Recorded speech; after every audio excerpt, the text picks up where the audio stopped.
Pwede mo lang yan. Kengkoy pa rin eh. Sige lang. Kengkoy pa rin eh. Anyway. Shit. Kaya na namang nangyari sa Spurs natin. Naiinis ako. Paano nanalo? Naiinis na kakapanalo. Oh. Sheldon Johnson, nag-all-star yan. Kung mananalo pa sila, feeling ko, kung napunta sa Spurs si Westbrook, feeling ko maghahalimaw yun eh. Seryoso ba to? Actually, feeling ko nga. Pero for the case na kung masama yung laro ni Westbrook, di okay lang rin para magtangko talaga, di ba? Okay lang. So, gago, sino ibibigay? Westbrook or Basel, payag ka? Para may shooter. Gago, hindi. Sino lang? McDermott, Josh Richardson. Yun, ano mga binibigay? Gago, seryoso yun naman talaga yung proposal ng Lakers eh. McDermott, Richardson. Si Jeremy iba. Paano pick-an ng Spurs eh? Gago, magsisuhan. Magsisuhan. Solid nga, suhan eh. Diba? Kahit ano, Twist camp. Wala na yun. Wala na ba? Ang inisip ko nga, Jacob. Si Jacob, ang ganda ng laro ni Jacob. Ito nga. Jacob, 4 Richardson, Doug McDermott, 2 firsts. For 2 firsts and 2 Gold seconds. median. And Russell Westbrook. Hindi, pero siguro yung biggest asset ng Spurs kung makapag-trade sila sa Lakers. Jacob. Kailangan ng draft stock ng Lakers eh. Legit. Draft stock? Gago, wala silang kahit anong picks, pre. Gago, walang magbibigay ng picks for Westbrook. Wala talaga. Kailangan magbigay sila. Pero like we predicted, Orlando and Houston are the bottom seed still right now. Okay lang, pre. Maganda pinapakita ni Banchero. Si Jabari Smith na kawawa. Si Jabari Smith. Talaga mas magaling ang Houston kaysa sa Spurs. Di ko talaga na-feel. Hindi. Ito Bago last sa Spurs. Magaling pa rin talaga. Sa Houston, feeling ko magka-die down eh. Kulang lang talaga sa Houston para sa experience. Legit sa Houston. Lahat sila, may laro naman lahat eh. Hindi, lahat sila buwakaw eh. Mas mahina sila ngayon. Yung coach bago lang. Mas mahina sila ngayon. Lahat sila buwakaw. Wala kasi si Christian Wood ngayon eh. Baka nasa Mavs yun. Baka lang. Kaya nga, wala na nga si Christian Wood. Sorry. Wala eh. All in sila kay Jabari Smith eh. Pero malala eh. Jabari Smith, nangyari sa kanya. Anyway. Nangyari pa kay Jabari. And anyway, hello. Hi everyone. Good morning, good afternoon, or good evening. Every time you're watching this, welcome back to the Intangibles Podcast after 1 month. It's the 29th episode. So, hi, I'm Matt. I'm Pio. Ayun si Laij nagahang. Salamat talaga, Laij. Ayun si Laij. Hello. I'm Laij. Byron, Carlo, Aquino, Leuterio. Welcome to the Intangibles Podcast. And it's been a month. Yung last podcast natin, pangalan Quick Update. Pagkatapos ng Quick Update, wala na rin tayong na-post. So, we apologize for that. Hirap maging college student minsan eh. Kaya, hindi kinakaya ng schedule. Oh. True. Mahirap din maging single. Anyway. Okay, sige. Anyway, ayun, medyo another update here dahil kailangan na because yun nga, 1 month kaming nawala and nakita nyo naman yung mga pinag-uusapan namin. Dami namin pinag-uusapan simula pa lang. And even before we started recording, ang dami na namin pinag-uusapan. So sobrang dami talagang kailangan pag-usapan. Simulan na natin sa guys, sa U-Up. Tapos na yung first round, di ba? Nagsimula na ba yung second round ng U-Up. As of this moment, may game kanina. As of anong araw ngayon? November 2. November, All Souls Day. Ha? All Souls Day. Oo, di ba kahapon yan? All Saints ata kahapon. All Saints. Ay, 31. 31. 31, Halloween. Ayun lang, di ba? Halloween. Kung bata ka, trick or treat ang tawag. Kung matanda ka, wala lang. Inuman. Ayun. So, So the standings so far, As of today, after Update today's na ba to? game. updated na to. So as of the day of November 2, we have the number 1 seed University of the Philippines. Mm. Number 2 would be National University Bulldogs. Number 3 is Ateneo de Manila University Blue Eagles. Ayan. Number 4 is a surprise team, the University of the East. Legit? Aha. Legit? Sila panalo nga pala sila kanina. Yep. Oh, yeah. Fifth is the Far Eastern University. Sixth is the University of Byron, Leuterio. UB. The Green Archers. Seventh is the Adamson University. And eighth is the University of Santo Tomas. So, I want to get people's thoughts here, no? Lalo na yung kay Byron. Champion daw. Ika nga, champion daw. Sabi ng mga players at sabi rin ni Byron, number 1 seed daw. Sabi ko, number 1 team. May chance pa naman. May chance pa. Sabi niya number Kilala 1 ng quick seed. run. Manalo ba sila kanina? Natalo Talo sila sila kanina sa Oo, hindi ka FEU. penod. Pero Diba? hindi. Ah. Pwede mo namang i-attribute yun sa mga limata din naglaro sa kanila. Oo. Pero before mag-start yung second round, 6th pa rin sila eh. Oo. Kung anong dahilan Yun. nun.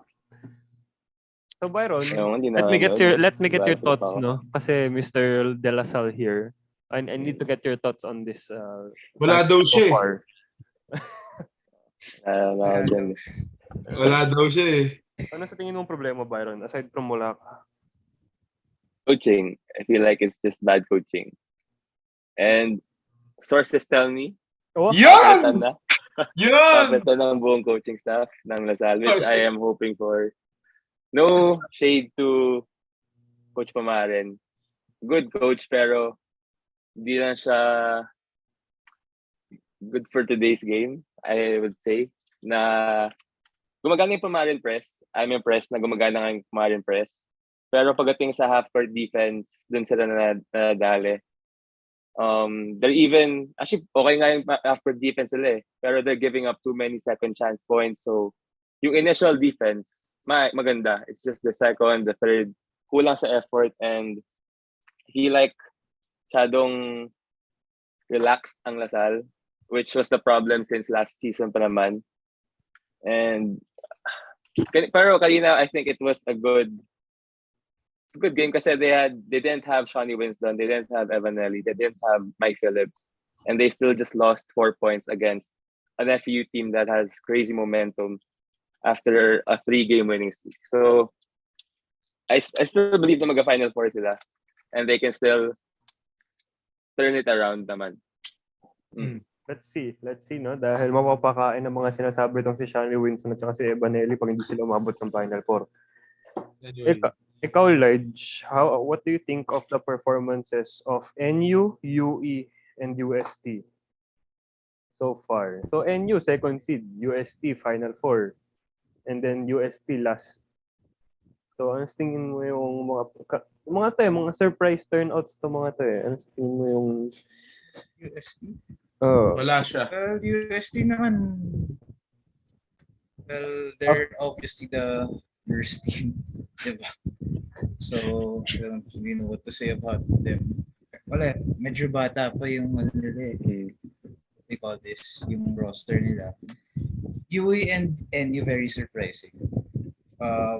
Kitang-kita yung energy nila. Yun siguro yung agwat nila compared to other teams. Energy. Parang they're not really the most talented, pero kino-compensate naman nila when it comes to kung gaano sila aggressive, basically. Honestly, hindi ko pinanood yung NU Ateneo game kanina. Pero I'm pretty sure siguro yung pinaka team nung laro na yun is mas agresibo yung NU. Tapos halata naman sa Ateneo medyo laxed sila. So yeah. I can And agree. then the same thing goes to UE. So Salamat. NU kasi NU, grabe yung aggressiveness nila sa defense, lalo na sa defense. Oo. Kahit nung kalaban nila UP, even though natalo sila, iba yung aggressiveness nila. Kumbaga, hindi sila magpapatalo. Ano ba? The typical NU basketball. Magaling sila sa ano. Bulldog talaga maglaro. Parang Ayoko sabihin, parang tipong larong kali. Hindi naman. actually, parang Medyo- naman. Magaling silang magaling yung on-ball defense nila. Parang parang organized na larong kalye ba? Ganun sila eh. Ang ganda lang. insult kasi isipin ng iba eh. Hindi, it's not an insult It's not an insult. If you're a basketball player, alam mo kung gaano kahirap yung defense pagdating sa mga kalye-kalye. Kaya ibang klaseng physikalan yun. And that's a compliment. Kumbaga, it's a compliment na ganun yung defense nila at hindi kinakaya ng ibang teams yun. So, it shows na second seed sila ngayon. Yun.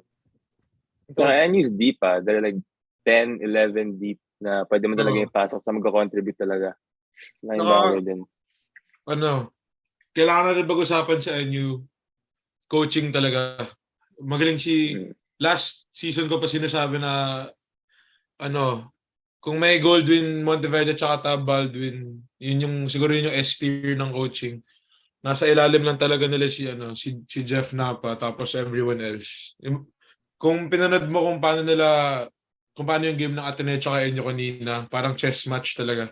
Like, off a timeout, nag-a-adjust talaga sila.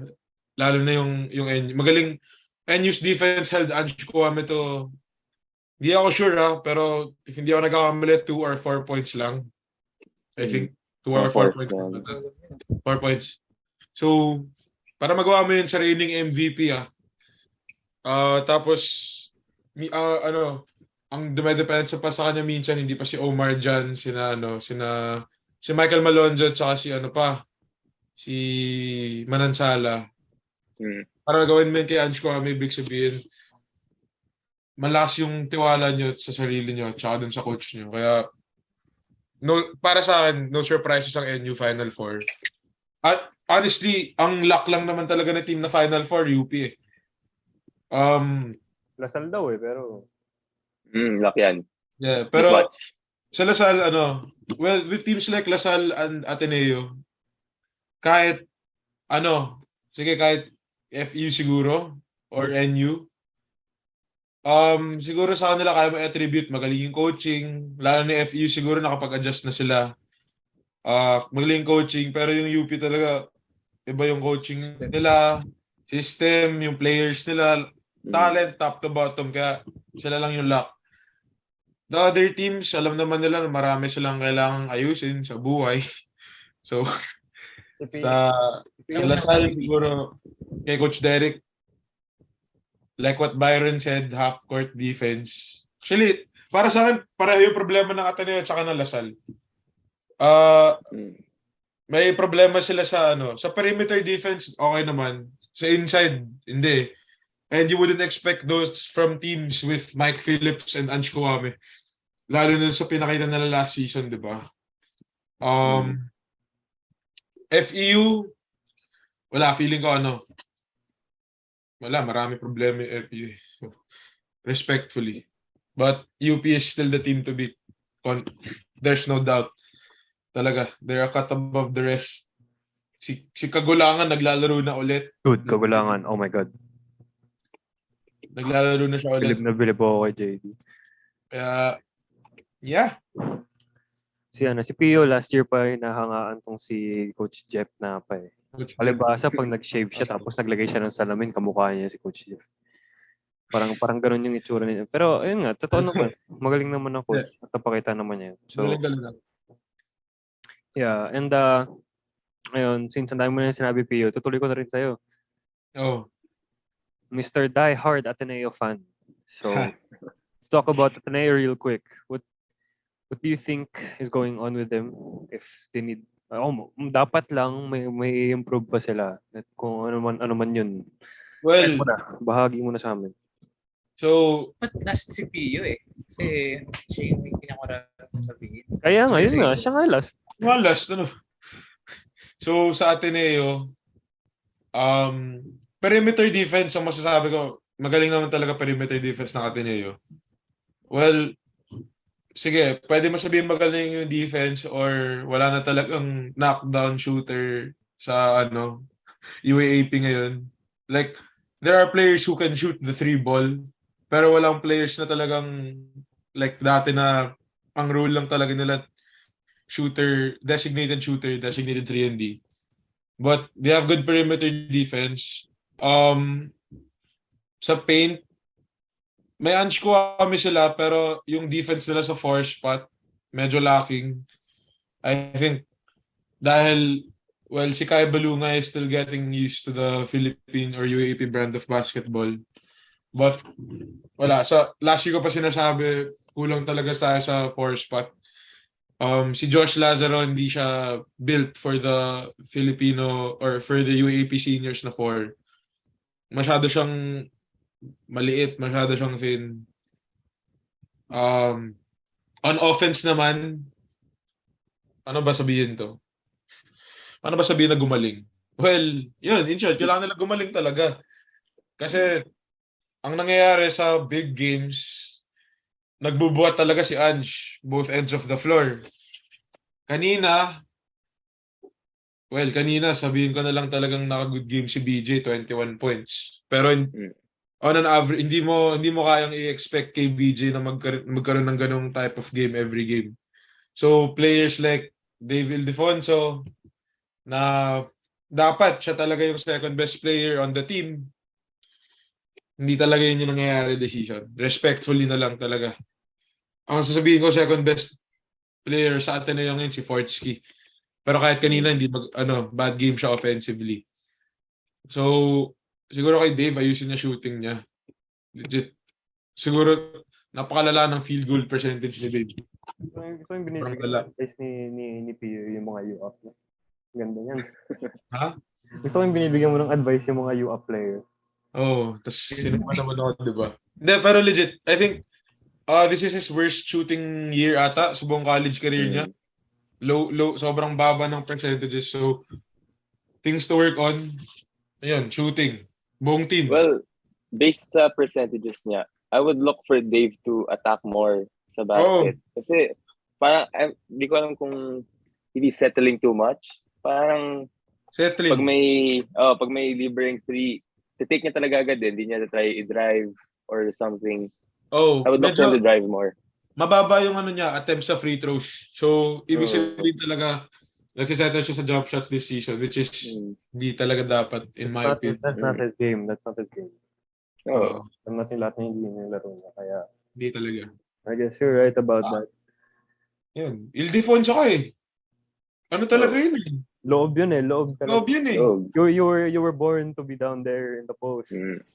Like Dave, 6'4", di ba? Mga ganun. Taller than Sean. Mas matangkad pa siya sa tatay niya, di ba? Hindi. Sure. Hindi. Pero tinalo siya ng tatay niya kanina. Kaya, pride sa bahay yan. Anyway, so yun. As of right now, siguro ako personally feeling ko ang Final Four is gonna be LaSalle, NU, by order to. LaSalle, NU, Ateneo. 1-4? 1-4. LaSalle, NU. 1-4? Ay, LaSalle, UP. Yan, tama. UP, NU, Ateneo, FEU. Masaya si Byron nung narinig niya yung LaSalle mo. Yan by order. By order ko. Ikaw, Pio, ano yung by order mo? 1-4. Siguro 1-4 agree.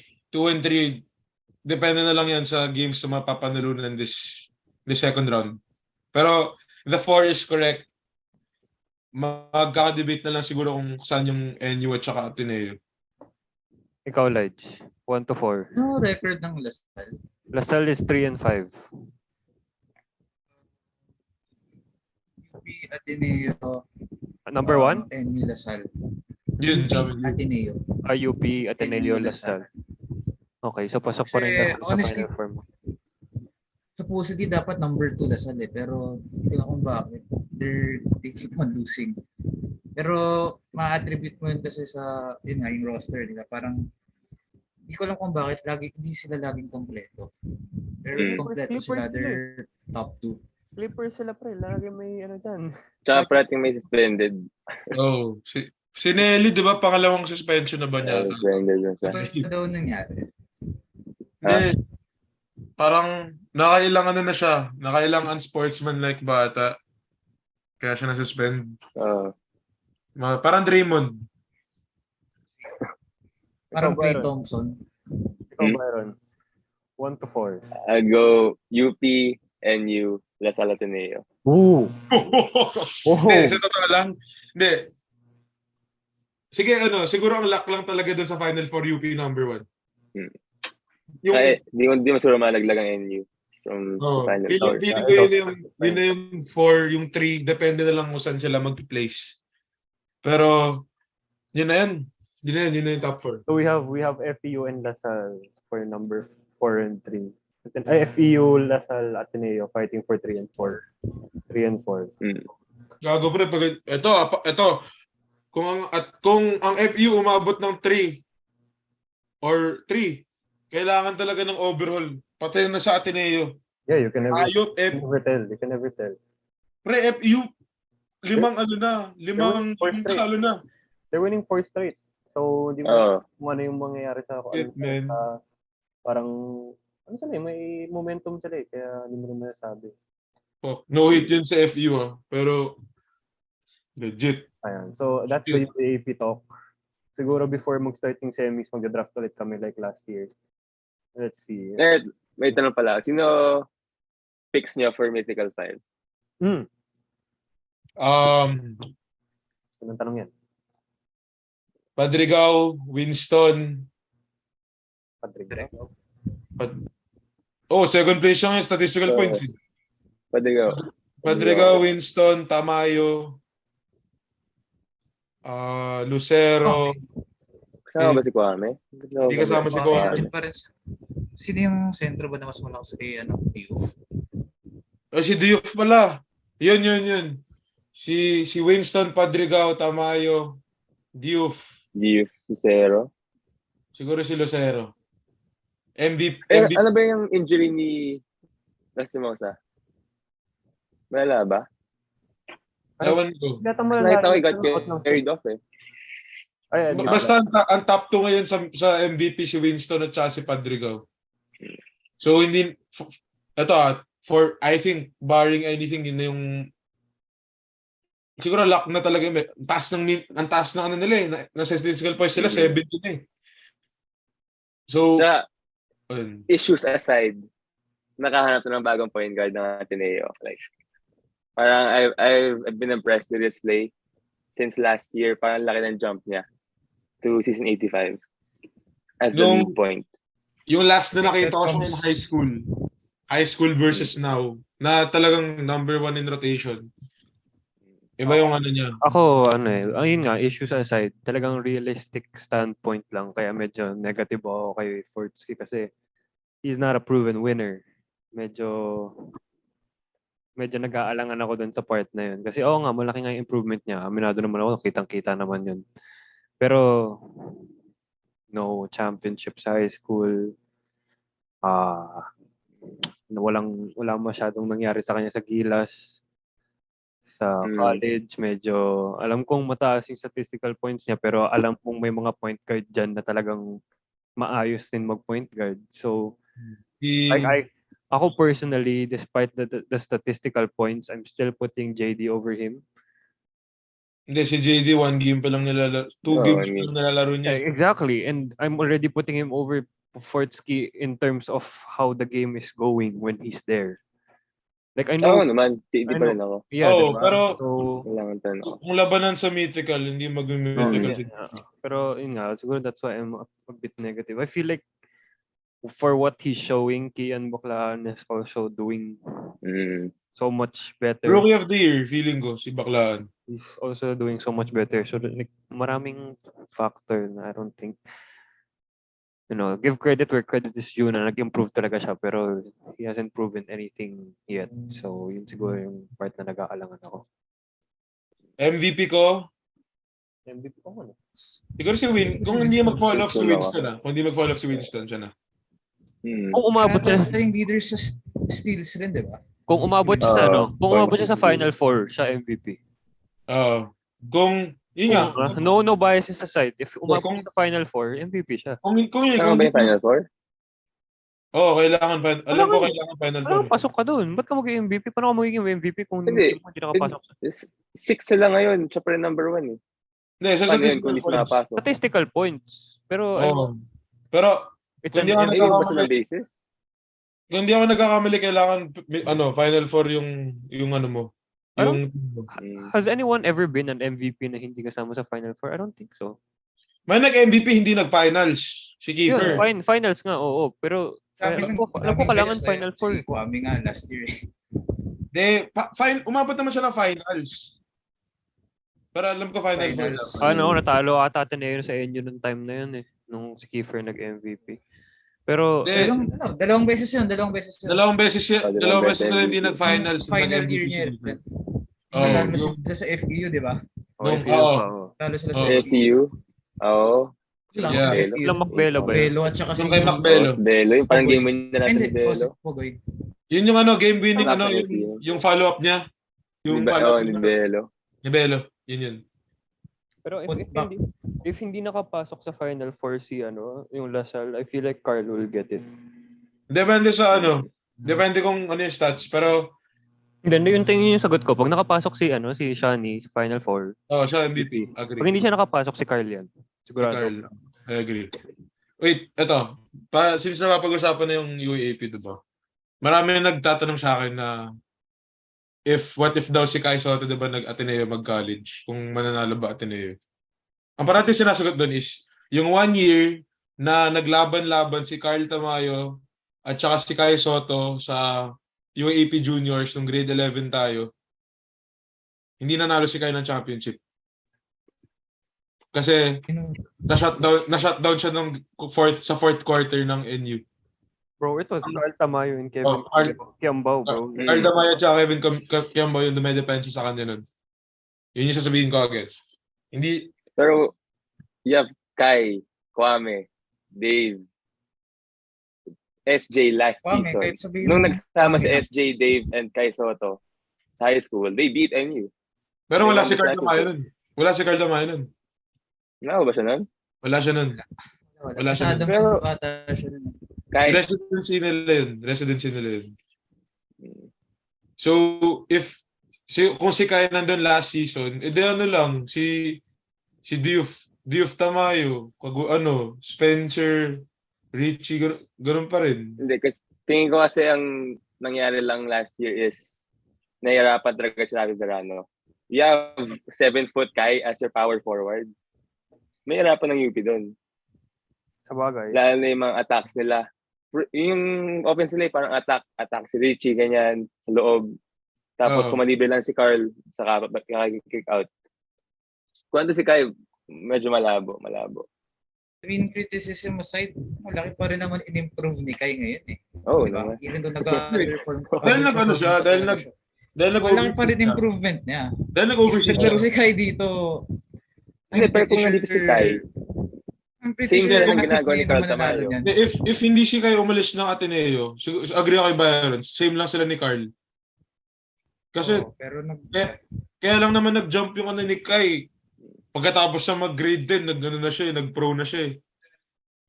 Pero kung bigyan mo ng Carl Tamayo yung Ateneo, may talaga. Parang ganun. Mindset ganun eh. Anyway, that's us for you up. We move on to the NBA. Wait, agree ba tayo lahat na si Baklaan? Chay. Guy. Yung U-up talaga si PA. Siguro mga ibang rookies. Parang wala akong kilala. Alam yung mga ibang rookies. Sorry, pasensya na. Hindi ko naman masinilo. Si Baklaan ang kilala. Kaya mag-agree na rin ako sa'yo kasi hindi ko rin alam yung So, ayun, NBA guys. A lot of things happened as well.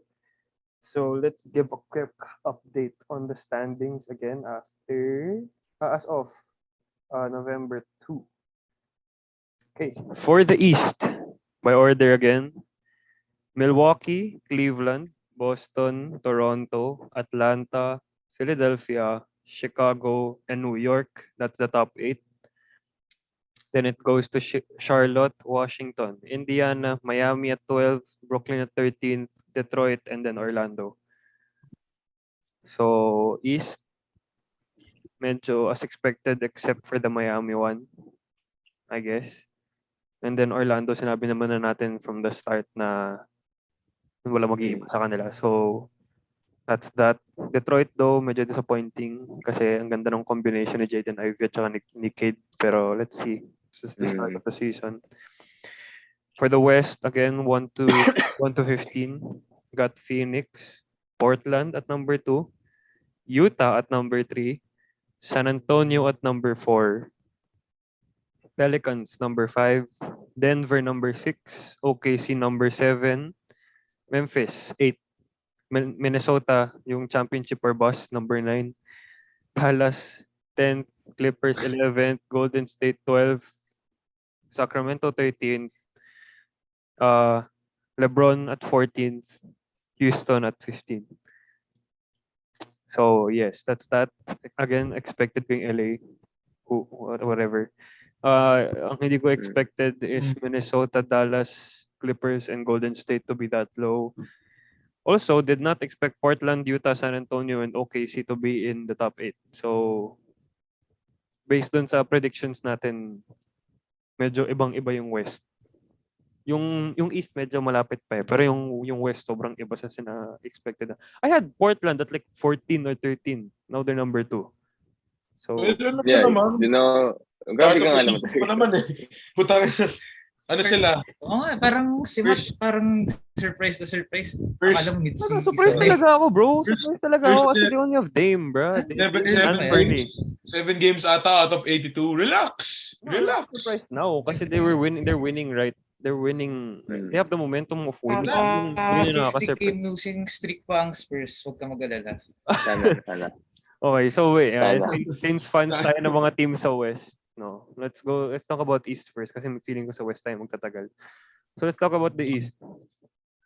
Any surprises here? Any team that you're looking out for? And anything? Any news? Well, Miami lang. Yeah, you mentioned it. Miami. Oh, no. Pero they're gonna win eventually. True. Ako feeling ako. is that number 6? Feeling ko, hindi pa lang nila alam kung paano ma-spread out yung shots between Harden and Joel. Pero pag nahanap nila yan... Harden's back at the Houston type play. Kaya nga.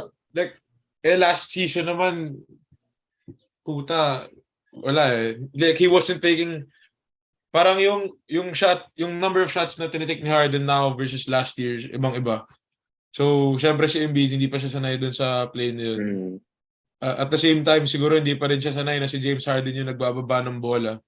Kasi diba last year, si Maxey yata yung nagbababa ng bola para sa nila. So, pag naayos nila yun, feeling ko, top yan. Yung Philly, at least. Brooklyn. Atlanta, number 5. So, DeJounte and Trey. So far, so good. Ewan ko. Si John Collins. Yung masyadong hina-hype up ni Sibs. John Collins. Anyway, so yun, Brooklyn, siguro yung pinaka-recent news para sa East ngayon is Brooklyn. They recently fired, when we're filming this, they recently fired madaling araw ata Steve Nash. And after a 2-5 start, a 2-6 now, pero 2-5 start kanina. On a game day, they fired their head coach, who will soon be replaced by Mr. Udoka. The leading candidate. Leading candidate. Okay, let's not pero sige. Hindi ba Whatever. Sabi ni Sean Marks, hindi daw eh. Sabi wala pa tayong pre. Hindi kami parang ikaw na may Wala inside. May sources. Mahirap tayo magkaroon ng sources sa NBA, man. We're Mahirap. not Woj. Yun yung mahirap. Wala pa tayong kilalang Woj. So ayun, thoughts guys, thoughts. Byron, what do you think? Udoka, come on. And the I whole think net situation. Well, they had to change something. And that's the easiest change. Mag-fire ka ng coach. And then ganun talaga. Pero with the candidates, I think Ime Udoka is the best available para sa Nets. Especially with the handling ng attitude, mga ego sa Brooklyn. That was the issue for Boston last year. And halfway to the season, nagawa ng solution ni Ime Udoka. And for X's and O's, he's one of the best coaches in the league. And I think they will turn it around with Brooklyn. I think it's a good move kung matuloy nga yung kay Udoka. How about you, Laij? Full Brooklyn situation. Well, tama naman. Udoka is the best naman talaga available. Isa pang candidate is Sequence Snyder. I mean, another good choice for them. Pero for me, when I look at the roster kasi, parang iba yung roster ng Brooklyn sa Celtics eh.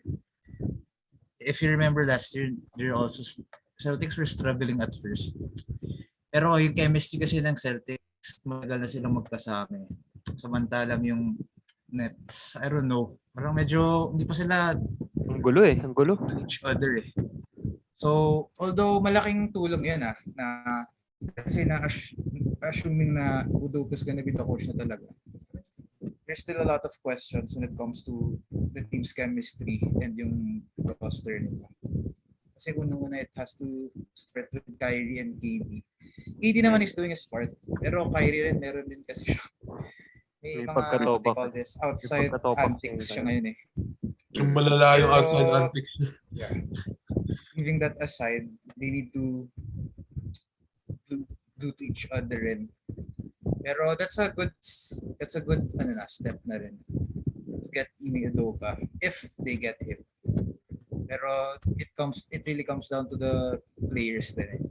So yeah, yan yung tingin ko. Speaking of, sabi ko nga kanina, number one problem sa Brooklyn is the players. I know everyone's putting the blame on like Steve Nash. Well, to be fair, hindi naman talaga Coach Gav, sorry, pero hindi naman talaga siya marunong mag-coach. Okay, hindi talaga since before pa si Mike D'Antoni ata gumagawa ng X's and O's ng team nila, hindi si Steve Nash. Steve Nash does not know how to coach, man. And he's part of the problem, pero second lang siya. Yun nga, sabi nga ni Laij, kailangan ayusin ng mga players yun. Dahil, I don't know, man. I don't know what's going on with that whole team. So confusing. Kasi, okay, may napanood ko recently inside the NBA, yung kala Charles Barkley. May point sila na sinabi doon na nung kahit si Steve Nash nagko-coach, they made it far in the playoffs. Like before, they made it far in the playoffs. So, even with him coaching right now, it's obvious na hindi siya yung main problem. It's katulad nga sabi nila, pag sinabi ng players sa media at sa'yo na hindi nila kailangan ng coach, I think hindi naman siguro yung coach yung problema, di ba? If sinabi ni Kyrie sa'yo na Kobe deserved those MVPs over you, we don't need a coach, blah, blah, blah, blah. So I don't think Steve Nash is the main problem. I think it's the players, especially si Kyrie. Because after he left Cleveland, sorry Byron, pero after he left Cleveland, he wanted to be a leader. He's not acting like one. And siguro kasama na rin yung X's and O's. They're making Ben Simmons like Draymond. That's so different, bro. Draymond kahit paano, kahit wala siyang shooting, whatever, aggressive siya at grabe yung IQ niya sa game. And even if Ben Simmons' IQ is there, that's not how he plays. Even kahit yung mga handoff screen ganyan, dapat maging aggressive din siya ganun. Draymond does fake handoffs and drives the basketball. Ben Simmons, there was one time Kyrie passed it to Ben Simmons in the middle of the paint and he was so open and he still passed it. Like I don't get what's going on with Ben Simmons. He's such a good asset, pero he's not doing what he's supposed to do. So, Byron, what are you saying? Sa point mo na number one problem is the players.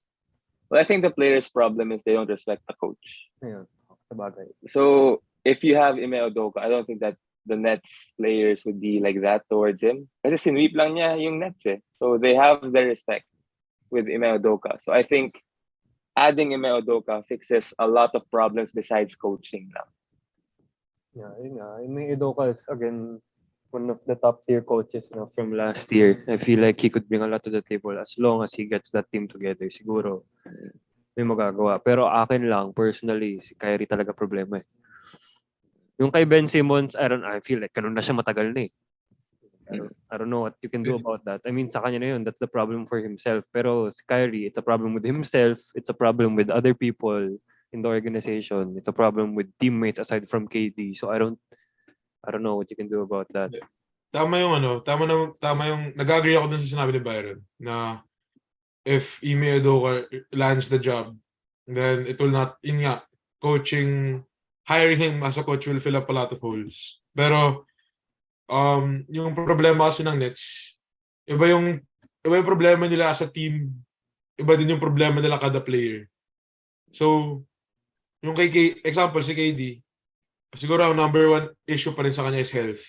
Kasi for sure hindi siya maglalaro buong 82 games. Let's be real. Si Ben Simmons, yun nga, he's being a while ago. Ben Simmons sat out the game a while ago, bro. Yeah. No 2 reason. games na ata. For no reason. Ben Simmons sits out a lot of games. Wala naman talaga siyang injury. And when he does play, yun nga, he's being misused. But I think that Ime Udoka will be able to use Ben Simmons. If there's a free agent coach who will know how to use a player like Ben Simmons, it's him. With Kyrie, alam naman natin lahat yung ganap kay Kyrie. And maraming players sa kanila yung team nila, maraming players na returning off of an injury or just the plain na they have not played together as a unit for a very long time. Kasi ang inasya ng Nets, plug and play championship. Kahit sabihin mo na yung sa example, kung i-compare mo yung teams na yung fully healthy, kaya nilang mag-finals, pero because of player reasons, hindi sila nag-finals, yung Nets at saka yung Clippers. At least yung Clippers, masasabi mo, kahit si Paul George o si Kawhi out, yung core nila intact. So, kahit pa paano marunong sila, they know how to play with each other. Si KD, tsaka si Kyrie, tsaka si Ben Simmons, hindi pa talaga. Mag-iiba pa sila ng coach. Not that he's a bad coach, he's a great coach. But it's the same problem na wala. Na sila, kahit ba naman start of the season, 7 games, 8 games in, wala silang training camp with Ime Udoka. So hindi ko alam kung gaano, I don't know how fast it will be for them to adapt into his system or whatever system he chooses to run, di ba? Maraming problema din sa Brooklyn.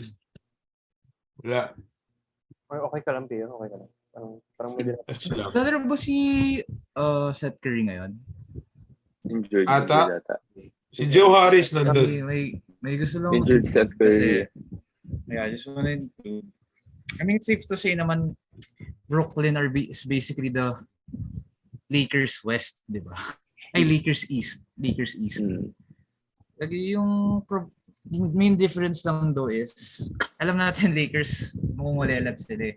Even though nandun si LeBron and AD. Samantala sa Brooklyn, outside of KD and Kyrie, legit yung lineup nila. They have everything naman eh. Defense, 3-point shooting. I mean, decent naman yung big men nila. Meron ba silang second lineup? Second big man? Sharp na ata. Oh, they run sharp. Pero, even though, may mga solid veterans talaga sila na, ano ba tawag dito? Parang proven vets talaga, tapos shooters pa. And the fact na, maayos naman yung lineup nila. Parang, hindi mo talaga mapupoint kung ano yung issue ng Nets, like yung main issue. Basically, ayun nga, sinasabi nyo, sobrang daming issue. The fact na decent naman yung lineup nila. parang wala eh. You can't really point towards one issue lang. Marami talaga siya. And speaking of, in terms of the Lakers wanting to trade Westbrook, I think we should do the same with Ben Simmons. And Byron, since first fan tayo, may naisip lang ako. Ito na. I think Brooklyn is the perfect place for Jakob Poeltl. Seryoso lang. The fact na Ime Udoka is there, I don't know. So who you trading? You're trading Jakob for Ben? Basta ako dyan. Just listen. Jakob, Josh Richardson, Doug McDermott, or Ben Simmons. And there's this guy who I really like, underrated, the young guy, scorer, Cam Thomas. No, they're not trading Cam Thomas. Pero wala siyang They're not minutes playing. na. Wala They're not sa playing him. rotation. At saka, siguro ayun, dalawa yun. Tapos first round pick, malamang. Ako lang naisip pa lang, I think the Nets could be a contender again. Wala lang, naisip ko lang. Yeah. Basta ako dyan. Ito, if we're looking at the Nets lineup and how Ime Udoka, or how I think I know how Ime Udoka coaches a team, di ba? Sa defense, kahit na paano, kaya-kaya niyan. May Ben Simmons naman siya, si KD maayos naman sa depensa, di ba? Siguro sa offense sila magkakatalo kasi kahit nung nasa final sila, yung issue nila sa offense is kapag nasasaraduhan na si Tatum at si Brown, si Marcus Smart yung titira, di ba? So in this case, anong mangyayari si Ben Simmons papatirahin natin? Yun na tayo yun yung question din, di ba? I-include ako sa'yo. May include lang ako. Ayun, yung isang issue pa. You mentioned Celtics kasi, di ba? Yung issue pala, nalala ko na, parang, kasi si Tatum and Jaylen Brown, Marcus Smart, they're willing to be coached eh. And then si Kyrie and K, di ba, they're not, well, willing to be coached naman, pero not on the same level as Tatum and this Jaylen Brown. May sila eh, may sense of entitlement talaga sila. Kasi nakarating na kasi superstars sila. Saka nakarating na kasi sila dun. Yun yung they reached it. So yun yung question na lang, are they willing to be coached siguro? They have to if they want to. If they are, yeah, it's gonna be Nets are gonna be a dangerous team. Lalo na if they get Udoka. Pero yun nga, ayun na. Siguro yung main question is, are they willing to be coached? Yeah. So that's it for the East so far. As expected pa rin naman yung ibang teams. We'll be looking out for them in the next couple of games. Now we move on to the West. So hindi ko alam kung favorite team pa rin ni Pio, Houston. Pero Houston is at the bottom. Laij, Byron, Spurs, OKC for me. A lot of surprising teams at the top so far. First question siguro sa West before we go through our teams, no? Utah. You think their momentum will take them further than people think? No. Or will they fall off when and where? They will fall off. They'll fall off. Play in. I think they can do play in. Pero depende. Ano to? Overall prediction na to. Play in. Yeah, overall. Play in. Depende. So if talagang committed sila sa pag-rebuild, sa tanking, dapat di sila mag-play-in. Kasi kapag play-in, may chance naman manalo yun eh. Di ba? Proven kay Pat Bev last year. Nanalo siya. Champion. Nag-champion siya sa play-in. Pero hindi. Joking aside. Oo, nag-champion din sila. Tama si Laij. Hindi, pero kidding aside. Seryoso, if I'm the Jazz, tapos gusto ko na mag-rebuild, hindi ako abot play-in. Baka manalo pa eh. All in na ako. All in na ako sa tank. Seryoso. All in na sa tank. Baka mag-back-to-back si Beverly kapag pinala siya sa play-in, no? Kung makakaabot, which is moving on to the Lakers, sa tingin mo makakaabot pa Lakers? Or do... Yes. Sa play-in or sa playoff? Play-in. Ako play-in. Hindi sila abot ng play-in lang. Sa stack ng West. I wouldn't be surprised if makaabot sila ng playoffs. Sino? Pero Lakers? I'd be surprised. I'd be surprised if they make a playoffs. Play-in luck. Play-in lang. Pero Play-in talaga. Ano eh, Play-in. play-in luck for sure. Pero wala. The Lakers should be talked about as its own topic mamaya. Will they trade Westbrook though? I think the question is if they will be able to trade Westbrook. I think they will. Feel ko. Hindi, they will. Oh. Pero yun nga, may tatanggap ba? To who? To who? And for who? And for what? Yeah. I think yung pag 6-man ni Westbrook, it will, That will work, That will work. A 6-man Westbrook. yeah, it is working. And I think it's gonna appeal other teams na yung play ni Westbrook. I think it's gonna, parang gaganda yung laro niya sa 6-man. Unlike last year na siya talaga yung sinisisi, kaya ayaw siya ng mga teams. Now he has a chance to prove himself that he's a capable team player and willing to do what it takes for the team. Kaya lang, ang problema dyan, kung iti-trade siya, tingin mo, sana maging 6-man. Yes. Hindi, tama lang siya. No? Tama si Byron. Yung siya maging 6-man kasi si LeBron yun nandun eh. Kung hindi si LeBron yun nandun. Tama si Byron. Lahat. Pero mag-a-add lang ako na he might play the role of a 6-man pero yung contract niya pang superstar. So, Yun na mahirap. take in mo rin yun sa trade. May team bang willing mag-pay ng ganong kalaking role, ganong kalaking pera para sa nilaro ng 6-man? So for sure, kailangan siya i-start. Get your money's worth na. Puta, laki na sweldo niya. Sana all. Pero, In 1 year na lang naman yung natitira sa contract niya. If teams are willing, expiring malamang sa contract malamang, they're expecting to get a first round. Like non-negotiable na yun. Kahit sinong ibigay mo, kahit ano ba, Everyone's first gunning for player that. on your team, Kailangan talaga non-negotiable willing na ang Lakers makakuha ka na ng ibigay first yung rounder. picks nila. First round pick. Hindi lang pick as in first round talaga. First round pick. Yung dalawa, kailangan parehas talaga. if Ibigay hindi ako nila. nagkakamali, dalawa na lang yung first round picks nila, 2027 pa ata yun. Ganong kalala yung... Tradable picks. 2027. Tradable picks. Oo. Hindi lang tradable picks. Yun lang talaga. Meron din, may 25 pa sila. May 25 sila. Pero di bawal nila na pwede late trade. trade kasi may na-trade ata nila yung 24th pick eh. Tinrade nila 24 tsaka para kay 26. Anthony Davis. All in sila eh. Wala. Pero, Champion naman sila. Okay, sila. hindi, ito I think, hindi ko alam kung ESPN nata si Stephen A. yung nagsabi. Parang, nag-champion na nga yung Lakers. Maayos yung rotation, maayos yung lineup nila, di ba? Pero bakit nila, why did they suddenly trade for Westbrook? Di ba? Yun nata yun eh. Tinanong ni Stephen A. Parang, wala talagang need para i-trade si Westbrook, to trade para kay Westbrook. So, ngayon, wala. So, for the consequences, ang ayos-ayos na ng nyo dun eh. Starting five nyo, diba? Si point guard nila, si LeBron, tapos may dalawang shooter, diba? Yun si Danny Green at saka si KCP. Ang ayos na, nag-proven, nag-champion. Bro mo, nag-trade kayo para kay Westbrook, kaka-champion nyo lang. Eh, hindi ah. No. Nag-champion Hindi sila. lang yun eh. The Hindi year lang after yun that, They lost in the maganda playoffs. start nila pero nag-fall off sila. Dahil na-injure si AD. Na-injure sila kay AD. Na-injure si AD, kaya sila Yun, di ba?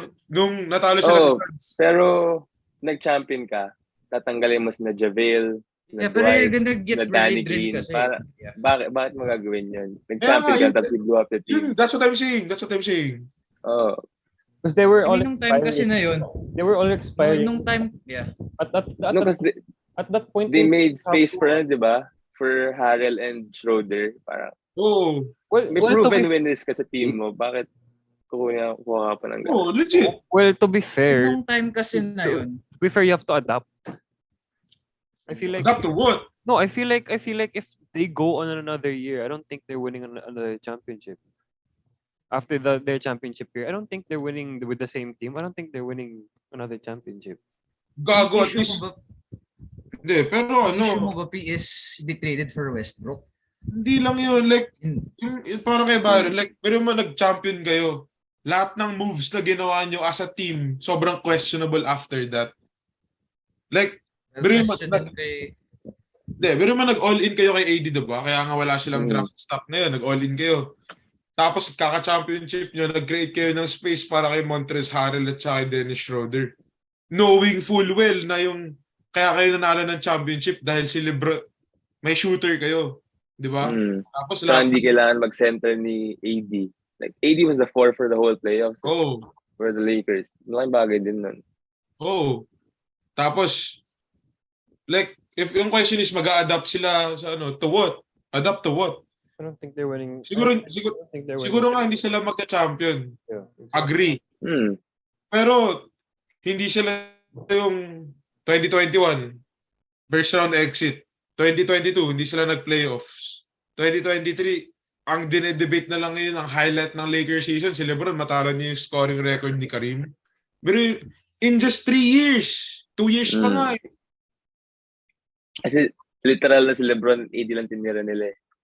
Kasi mindset ni Rob Pelinka. Hindi mo niya ba napapansin? Base off lang niya sa resume ng mga players. Parang, parang 2K, parang nagpo-2K lang siya eh. Parang, just because na maganda yung resume. Nung time na kinuha nila si Schroeder and Harrell, hindi ko alam na si Schroeder and Harrell, sila yung 6-man candidates eh. Wala namang question sa talent eh. To give up those players.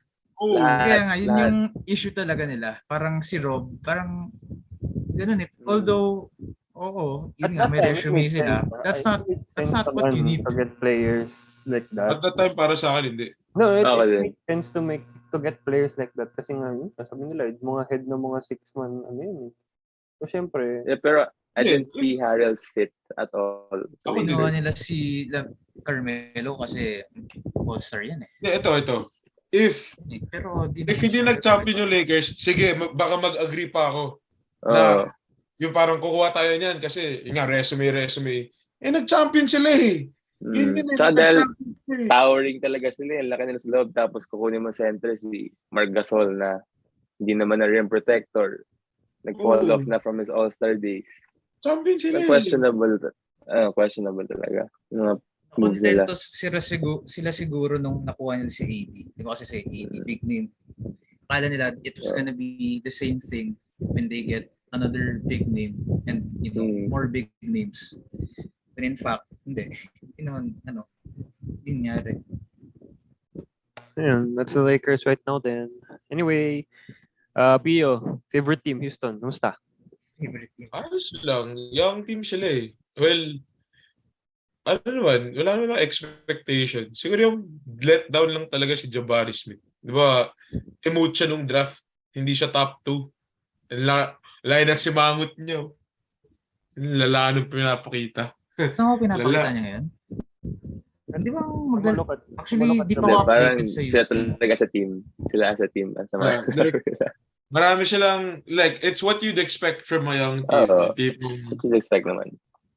Yung, kulang pasahan, kulang depensa, pero... Hey man, OKC doing well. Hindi, ito naman talaga, young team talaga eh. Well, kung OKC young team, ito talaga, younger team. Malala yung ngayon. Malala yung Rockets. Pero, naman, okay lang. Maganda ang pinapakita niya, ni Jalen Green. Ayos lang. Kabayan. Ayos lang. Idol ko yan eh. Sengun parang starter ba siya? Bakit ba kasi natin pinili si Primo? Minsan nag-start siya. Maganda naman yung Magaling talaga si Primo. Sayang talaga. Magaling si Primo, pero gago lang talaga. Isipin mo naman. Traulo eh. Surprise pick. Ang dami mong i-expect sa kanya kasi surprise pick. Tapos biglang i-wave. Wala, kailangan eh. Wala na tayo dyan live. Kailangan. Anyways. But to be fair, ito sa OKC lang. Share ko lang. No? Hindi ako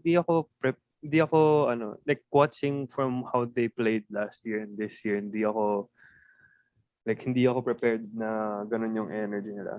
Hindi ko alam kung hindi nyo naman pinapanood yung mga laro. Pero hindi, even at the start of last season, iba yung parang aggressiveness nila ngayon. Kumbaga, parang Enyo ba? Ganun yung ano ko eh. Parang at last year sobrang wala akong kumpiyansa mananalo sila even at the start. Kahit nung nagpapanalo sila sa simula, wala akong, bro, they're not gonna do anything.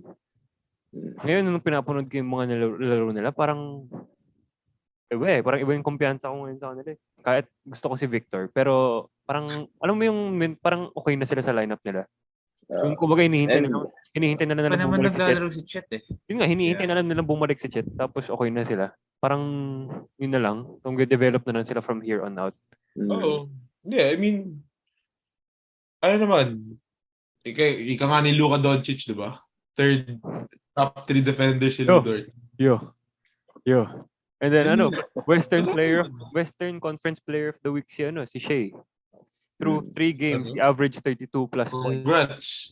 Tapos he scored 38 a while ago. So like, I don't know what's going on, man, but looking good out there. Pero ito, I think if walang aalis sa OKC, ma-develop nila yung ma-develop. Magiging maayos naman. Sana lang ma-develop. Sobrang tagal lang ng paghihintay ng gagawin ko. Yung tanong lang, Matt, di ba sila mag-sit out ulit? Yun nga eh. Pero ang progress na yung yun nga yung nakita kong difference. Kasi I feel like, even if you, ganito lang sa isip ko, even if you sit out, I don't think you're taking a chance na Victor will not be taken number 1. Like, with the way they're playing now and how the other teams are playing, there's a big chance na mananalo yung OKC compared dun sa mga lower seeded teams. So like, let's say, bumaba sila mga 10 or 11th, whatever, dun sila mag-end ng season. And they're not getting out. Once in a blue moon, mangyari na makuha pa nila yung number 1 pick out of that. They're not gonna get anyone else aside from Victor. Si Victor lang naman. Probably like Scoot Henderson. Pero anong gagamitin nila kay Scoot Henderson kung kalahati ng team nila puro guardia? Like I don't see the chance of. I don't see also the chances na they will trade their picks or another player with another player for the number 1 pick, because no one will accept the trade kung number 1 pick ka at may chance kang kunin si Victor. Tapos you're gonna trade that chance to get more picks? I don't think any team will go for that. They're taking their chances on Victor like people took their chance on LeBron. Like that's the situation. No one's gonna trade that pick. Ewan ko, like, if pinag-usapan natin ng OKC, wala. For sure naman magtatangkin eh. Hindi lang natin alam kung kailan. Agree ako kay Laij. But you think they're gonna tank? Difference lang naman kasi ng mga tanking teams with OKC. SJ kayo eh. I mean, malaki talaga tiwala kay SJ. Sinasabi ko na sa'yo to, Matt. Like before pa, I personally believe na SJ is better than Dijon. Pero, showing it. Ano nangyari nung, ano yung last year na we still had DeMar, yung Spurs still had DeMar. Taranta, like, the heck, why is this dude so good? Tapos all of a sudden, parang, ayun, sinit out lang nila. Pero, something happened last year. The difference between last year and this year. The difference from last year and this year, they were willing to tank last year kasi no one's a sure number 1 pick. Last year kasi, yung nakaraang draft, kung saan man sila mapunta and they had multiple picks, even if hindi number 1 nakuha nila, they're gonna end up getting a good player somehow, and they did. Tapos, yung lineup pa nila nun, talagang kulang-kulang, puro mga G League players. And now, yung lineup nila ngayon is maganda na, plus you added a lot more young guys na talagang maganda yung nilalaro, hindi lang kung sino-sino lang. I think they're looking now to develop, tapos they're gonna challenge for the game. I don't think gets ko ginagawa ng OKC. I don't think they're tanking anymore this year. Basically, they're gonna focus on their players muna. Yeah, I think they're gonna sacrifice that for Wembanyama. Yeah. Actually, parang yun nga yung napapansin ko sa Spurs. Yun. Parang ni-develop nila lahat. They're not Pero guys, they're not And going for- sabi natin For si some Spurs. reason, nananalo pa rin sila. Pero sabi ko sa What the heck's Spurs, happening? kahit hindi nila makuha si Wembanyama, I'd be okay with the Spurs. Sa yun yung team I'd nila. be okay with the Thunder not getting Yeah. Victor also. I'm not I'd be okay with Actually, that. ako, I'm not. Gago, binigay. Kahit Scoot Henderson man lang. Oo. Bagay na si Squid. No, we still have to wait. Kung sabihin natin before All-Star break, nasa top 8 pa rin ng Spurs. Sige, I'll be happy not to have Wembanyama. Pero parang ganun nangyayari sa Spurs every year ever since pandemic. Ang gaganda ng mga start nila tapos biglang bumababa. And from that point on, mag-tank na kayo Spurs, please. So, masyado pang maagi. Oh, true. Pero until right now, ako. medyo firm pa rin sa topic, okay na ako. Kasi, let's sabihin mo,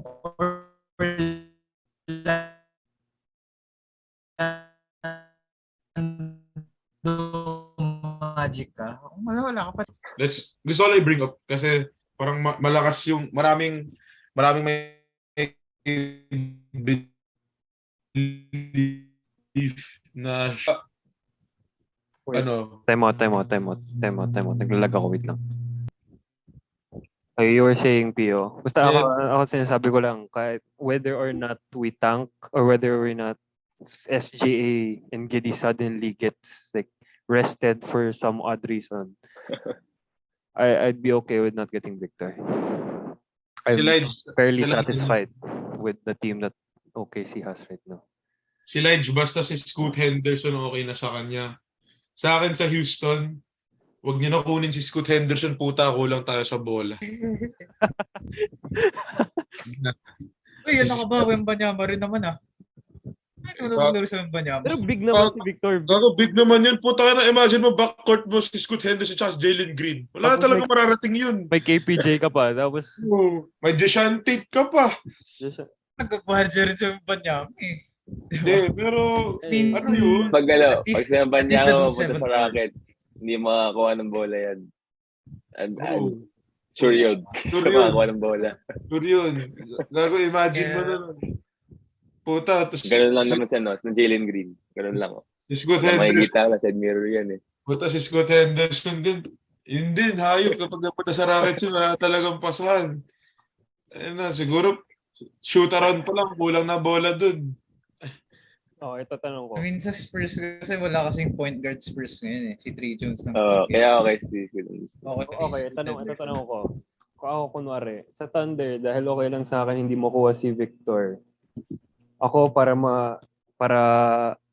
maging 100% okay na ako sa team, kailangan lang namin ng center. Okay.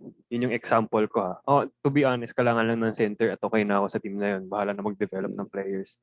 Sa Spurs, let's say di kayo nakakuha ng magandang, like yung top, yung the usual top na sa draft.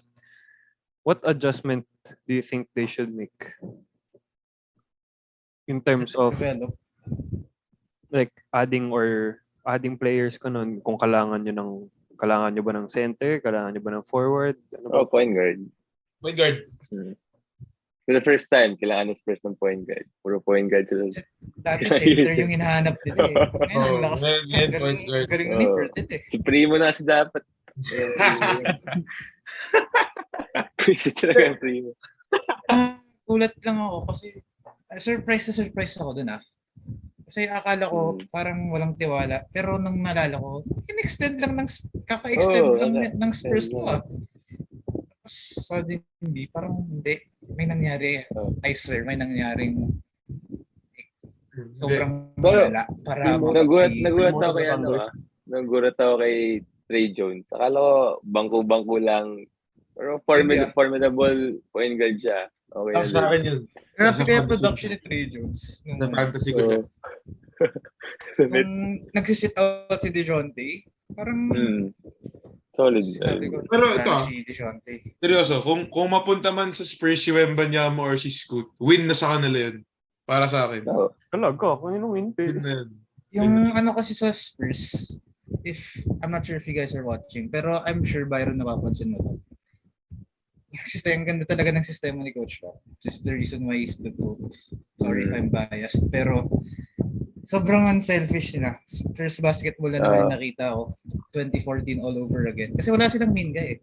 Kahit sabihin mo si Keldon, I mean, hindi naman siya superstar parang it's not on the level of pinipilit. SGA. Kaya talagang wala eh. Parang sharing talaga eh. Lahat nakaka-contribute. Although I still believe na magda-die down yung nila, wins nila. naman. If not, I'll be happy. Pero even though, either way, ang ganda ng pinapakita ng Spurs ngayon. Like for the development. Ako naman, even though na siyempre gusto ko ng Wembanyama, sarap makita manalo Spurs eh. Masarap makita manalo ang team, yung favorite team mo in general. Yun talaga. Tsaka para saan okay na nga tinrade si Murray kasi naging na-develop lahat din ng players ng Spurs. Hindi na sila nakaasa kay DeJounte tulad ng last year. And kung nanalo pa ng Spurs, ayan, Keldon Johnson naman, ipapasal sa All-Star game. Kaya last year, nagawa natin yan. Actually, win-win situation tayo ba eh? If natalo, okay. Edi mag-tap. Okay lang. Manalo, okay. Edi nananalo tayo. Problema lang is, ano ba? Play-in. Hindi pa rin eh. Iba pa rin eh. Kasi sobrang bata ng mga players ng Spurs eh. Parang, they don't have to rush. Last year kasi nag-age na kasi si DeJounte eh. Kasi may age na siya ng konti. Konti lang naman. Pero, compared naman sa team ng Spurs na yun, like everyone's young talaga. Hindi. Wag niyong bilisan. Panis! Joke lang. Okay, so siguro last topic na lang din for today's episode. May argument si P yung inalahad sa amin before we started. Na siguro Bad shot, linast na natin eh. Pero lang. Siguro para malaman din ng iba ko na yung thoughts, no? Pio, i-share mo nga sa kanila yung thoughts mo tungkol kay Victor Wembanyama. Yung Victor Wembanyama. Hot take mo. Hot take ko siya kanina. So, medyo pag-usapan na namin siya kanina bago mag-record. Ulitin ko lang. So, tingnan ko. Kasi, di ba, maraming hype kay Wembanyama, parang greatest prospect in a generation, di ba? 7-footer na kaya magdala ng bola, 2 3 points, KD. Di ba? Hindi, like, hindi ko parang kay KD na 6'11 na nagsapatos sa 7 foot. Na talagang 7 foot talaga siya, 8 foot wingspan, di ba? So, tinignan ko, lahat ng number 1 pick sa kasaysayan ng NBA, hanggang present, hanggang kay Paolo Banchero. So, number 1 pick preface lang. So, hindi kasama yung mga sila LeBron, sila Michael Jordan, sina Kobe, sina Carmelo, sina Dwayne Wade. Lahat yan, yan. Hindi sila nag-number 1 pick sa draft class nila. So, yung argument ko, sa lahat ng number 1 picks na nagpa-draft, na prospects, di ba? Sa lahat ng number 1 prospects, 5 lang doon ang kaya kong tapatin kay Wembanyama para sabihin kong I'll take him over Wembanyama. Si Magic Johnson, si Kareem Abdul-Jabbar, si Hakeem Olajuwon, si Shaq, tsaka nasabi naman si Tim Duncan. Hindi ba, di ba? Tsaka si Tim Duncan. Silang 5 lang. Nung nagpa-enter sila sa draft versus di ngayon kay Victor, sila lang As a prospect. Hindi yung and syempre iba yung Tim Duncan nung nag-retire siya versus nung Tim Duncan na kinuha siya nung nung nagpa-draft siya. So yun, as a prospect, silang 5, sila lang yung nakikita kong pwedeng kunin over Victor Wembanyama. Yun yung argument ko. And paniniwala ko. Kasi, yun nga, siya lang talaga yung first nakita nating legit 7-footer na kaya 2 3 points, kayang dumepensa. Like, siguro ang only question lang sa magiging career nito is health. Kasi, sa totoo lang, wala pa talagang truly healthy na big man ang nag-apak sa floor ng NBA. Diba? Wala pang truly healthy na big man, diba? Kahit si David Robinson na injury siya. So, yun yung argument ko. Silang tatlo, sabi nila, kukunin nila si LeBron over Wembanyama sa prospect. Yung nag-iisang pangalan na hindi mo Ano binanggit. naman? Oh, yun yung hindi ko sinabi. Si LeBron. Wala namang issue sa top 5 mo eh. Yung issue lang talaga is hindi mo sinama si LeBron. Oo. Like, we were talking about it earlier na, ayun nga, we're not really the biggest LeBron supporter.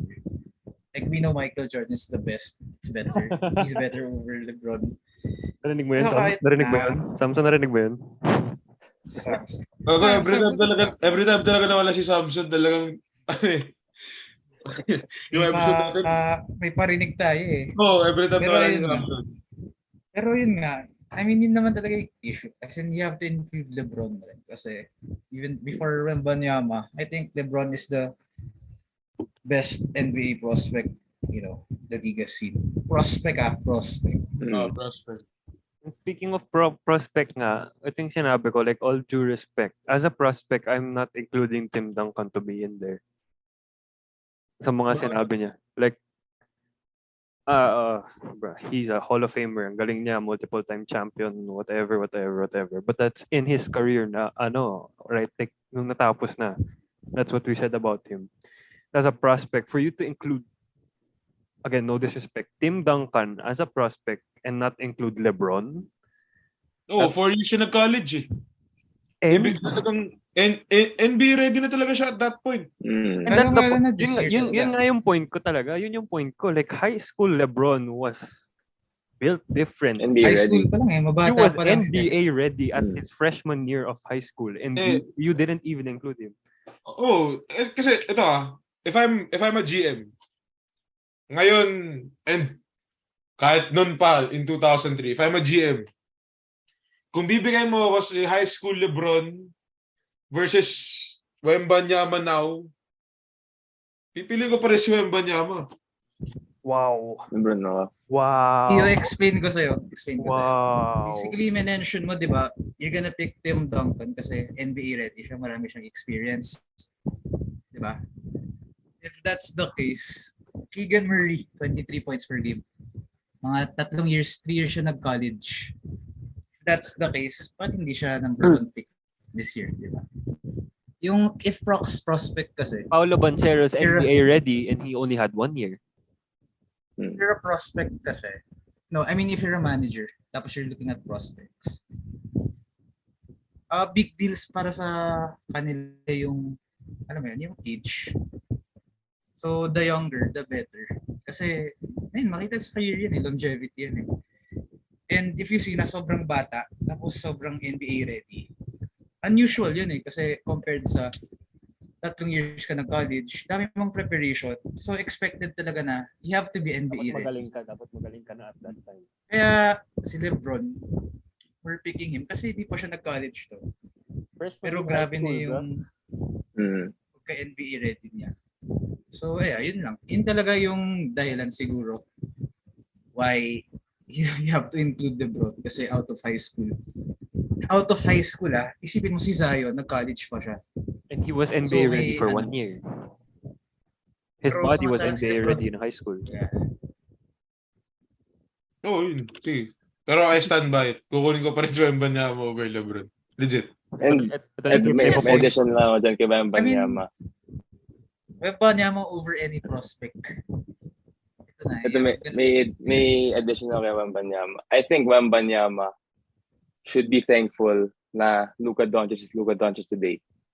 Kung hindi nag-translate yung EuroLeague MVP Luka Doncic, kung hindi siya nag-translate sa NBA, I don't think people would consider Wembanyama as that top of a prospect. Agree ako dun. He's just another Darko Milicic. Hindi, agree ako ba? Madaming sinabi after nung nag-Kristaps for Porzingis. After nung Kristaps. Madaming nag-boo kay Kristaps. Tapos after nung gumana siya and dumating sa Dragon Bender, yung mga European na tingin nila magiging next guy in. So, kaya hindi ako sobrang hype talaga sa pagiging prospect ni Wembanyama kasi nangyari na before na binibase mo siya dahil gumana sa ibang player. Kaya I don't think he's that NBA ready. Siguro 2 years, 3 years. Pero And LeBron pa rin ako dyan. Feel like Joel is gonna kill him. Feel like Medyo. he's gonna kill him a bit. Wembanyama. Yeah. I feel like the top centers in the league will kill Victor Wembanyama. I feel like the top power, Giannis will kill him if nagtapatan. If gagamitin for si Victor, papatay ni Victor. Hindi papatay ni Giannis si Victor. Kakainin niya ng buhay yun. Like, even in the low post, in the perimeter, papatayin siya ni KD. Like, there's a lot of players that will, given the chance, will kill him. Pero when ako, siguro, to be honest, people had their doubts when they drafted LeBron. But with his skill set, I feel like even in his first game pa lang in the NBA, which I watched recently, grabe. You can't really say that most top small forwards will kill him. You can't say nakakainin siya ng buhay ng mga top small forwards doon because he's that guy. And I can't say that about Victor. I feel like... Si Victor, gets ko, 7'4", can shoot, can defend like a guard. Unicorn. Pero pag islagay mo talaga sa NBA, I'm not sure. I'm still not sure. Kasi hindi naman siya sobrang bilis din eh. It's not... He's not good at one thing. He's good a lot of things. Parang he's above average at a lot of things. But to say that he's top prospect, parang hindi naman. He's a jack of all trades. LeBron got drafted. You know he's athletic. He's good at that part. Like, he's a good slasher. Alam na mga tao yun. Pero Zion also, he's a good slasher. Hakeem, he's a good post player. Tim, he's a good post player. Shaq, he's a good post player. Magic's such a floor general. Victor, he's like good at everything, so you can't really tell if he's actually gonna be good. Because NBA players are supposed to be good at everything. Kasi, yun nga, si Luka nag-MVP nga sa EuroLeague before siya napadraft sa NBA. Tapos, hindi pa siya first pick. So, iba talaga yung iniisip ng mga scouts on EuroLeague. Parang, hindi pa talaga sure na mag-translate sa NBA. Diba? Yung time na yun, he could be good at everything. You might be surprised, pero for me, mas nagagaling ako kay Bagley nun. Parang... ako din. Sa prospect, parang... Ganun na pa talaga ako si Luka. Parang napapaisip ako. Hindi ka talaga sure. Kagaling si Luka. Hindi sa NBA na siya, who the heck is this dude? Hindi, nung college si Bagley, akala ko talaga mag-pan out siya. So, sila na yun eh, sila mga Jalil Okafor. Nag-pan out naman siya nung rookie year. Nag-pan out naman siya. Pero not on the same level as Luka. Trey Young nag-pan out, si Ito, decent. Ito nag-pan out. Pero ibang-iba talaga yung pinakita ni Luka nun eh. Ayun. So, yeah. Overstate. Yeah, he's an overstate. Overstatement lang yung kay Wembanyama na he will get killed. I think he will. He will. Killed. For against Giannis and Joel. Kasi overkill. Parang Giannis. For me, Giannis, of course. Giannis for sure. Kasi wala naman talagang flex ito like superstar ngayon. Giannis talaga yung Giannis and Luka yung truly unguardable sa league right now. Unguardable. Giannis, I think it all comes unguardable to Luka. Pinatay lang ni Ludort yun eh. I think it all comes to who's gonna draft Wembanyama. Skinny rin naman. Skinny rin naman kasi si Giannis nung dumating siya dito. Okay. Ito na lang. To end Maganda kasi maintenance ng Milwaukee eh. So it all comes down to who's gonna draft him. To end the podcast. Among the teams that you think actually based on how teams are going now and how they're playing and how the league is going, based on the teams na may chance talaga mag-pick sa kanya, saan siya pinakababagay? I can name a few teams to help you guys. Sige, outside of Spurs. Unahan ko na. I'm going Orlando. Atlanta ako. Atlanta's not the number one pick, bro. Sorry. So like mga Detroit, Indiana, Orlando, Sacramento, Boston, like those teams. Like right now? I'll give you 5 teams. Or yung 5 teams. Or yung teams 5 teams right now. We got Houston, Orlando, Indiana, Detroit, and Sacramento. Ulit? Houston, Sacramento, Orlando, Indiana, Detroit. Indiana.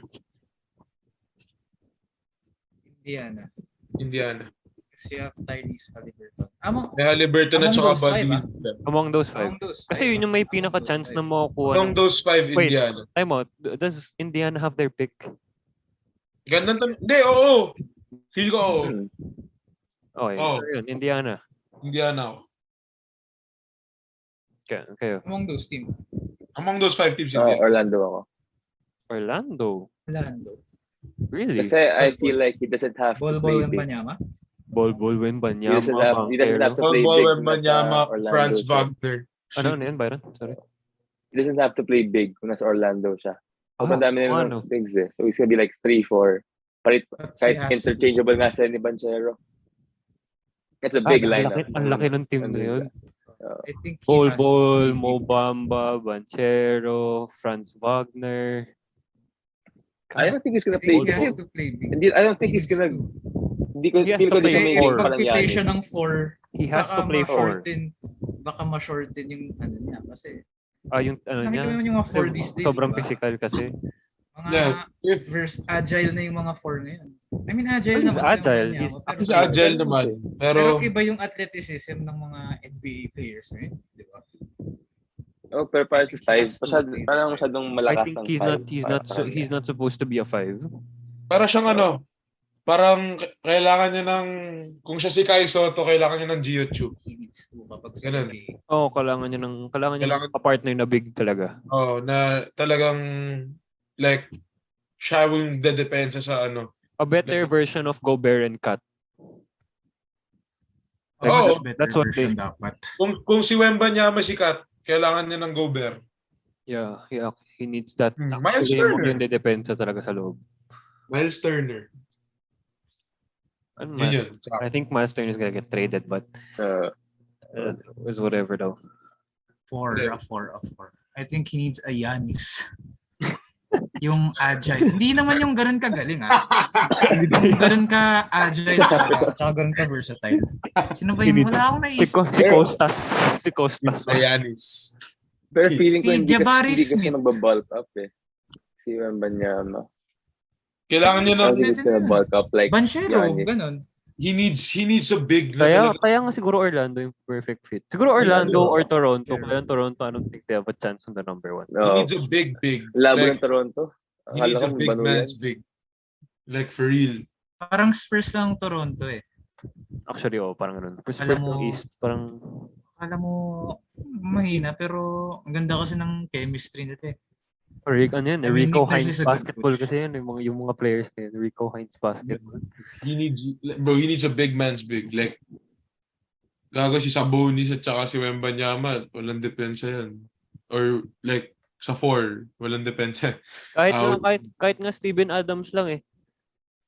Asa na ba yun? Yung Orleans? What the fuck? Memphis, bro? This?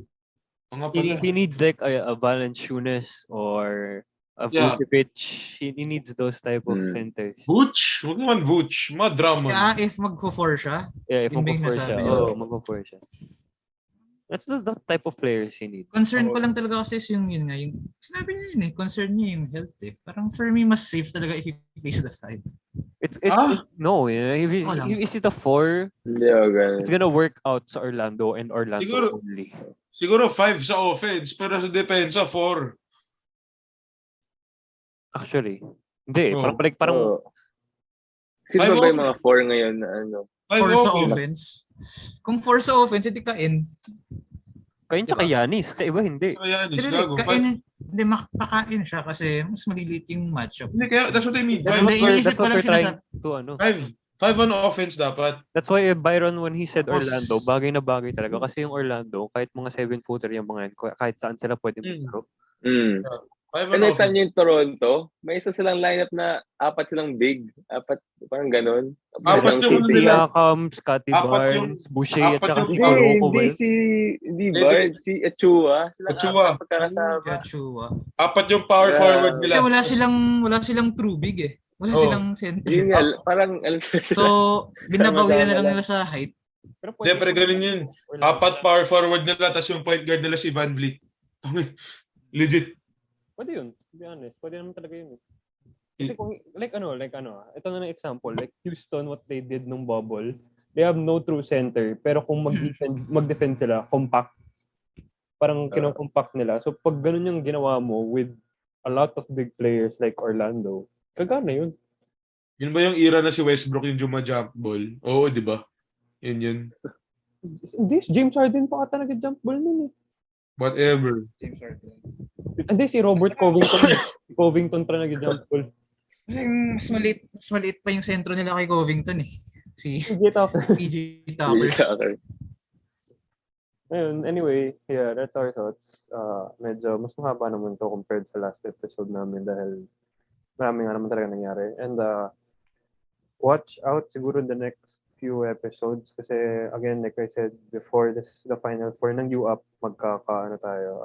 UAP draft.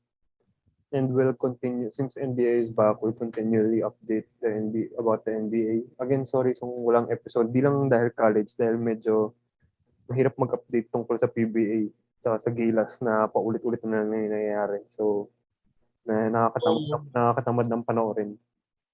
Thank God na nagsabay yung UAP at saka NBA dahil marami kami pwede pag-usapan sa dalawang liga na yun. Oh, guys, asahan nyo na yun lang talaga yung topics namin.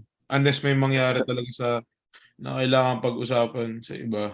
Yeah, pero kung gumawa kami ng episode tungkol sa Gilas at saka sa PBA, malamang 20 minutes lang yan. Kaya Ibig sabihin na sila, may ano yan, bombshell. Yun. So, ayan, it's been a fun 29th episode. 30th, grabe. 30th na next episode natin. So, let's see what we can come up with that one. But for now, it's been fun. Hope you guys enjoyed. I'm Matt. I'm Pio. Laij.